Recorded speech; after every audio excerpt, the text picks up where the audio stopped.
Madame Daris, bonjour. Quel est le rôle du juge de l'application des peines en milieu ouvert? Alors, le juge d'application des peines intervient en milieu dit ouvert, donc par opposition au milieu dit fermé, pour assurer le suivi des condamnés qui sont libres.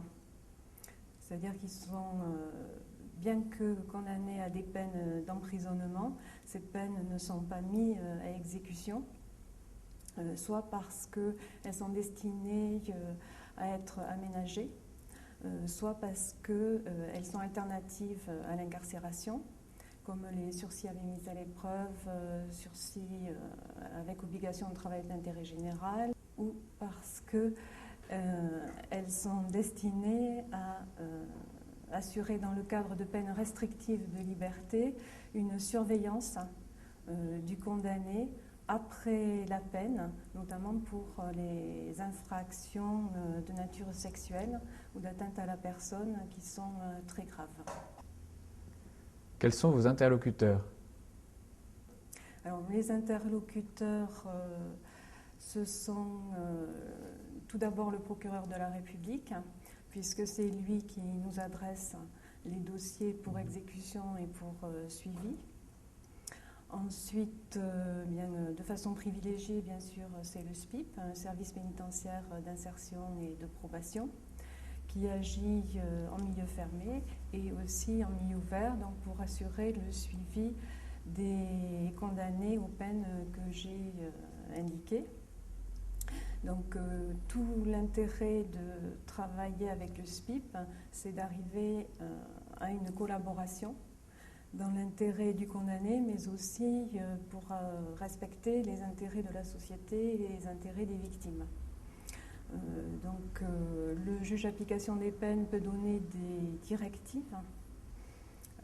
Le plus souvent, ce sont des directives générales qui fixent les modalités de prise en charge avec des rapports semestriels, annuels,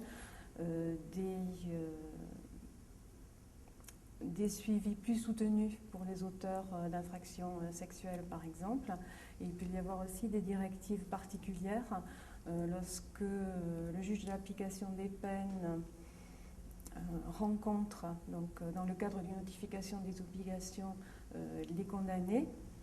S'il considère qu'un dossier nécessite un suivi beaucoup plus soutenu, notamment pour les suivis socio-judiciaires, à ce moment-là, il donne des directives particulières sur ce dossier, que le SPIP convoque la personne beaucoup plus fréquemment qu'il ne le ferait, fasse des rapports aussi de façon plus fréquente.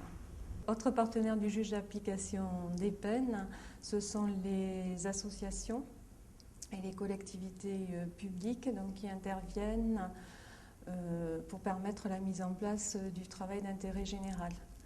Donc, c'est le SPIP qui assure la recherche, je dirais, de ces associations, la recherche des lieux de travail d'intérêt général et qui travaille ainsi en lien avec le juge d'application des peines qui donne des habilitations si c'est nécessaire. Et il peut être fixé avec le SPIP des objectifs de recherche particulière sur certaines activités. À ce moment-là, le JAP peut lui-même prendre contact avec les associations ou les collectivités pour mieux expliquer les besoins de l'application des peines en ce domaine.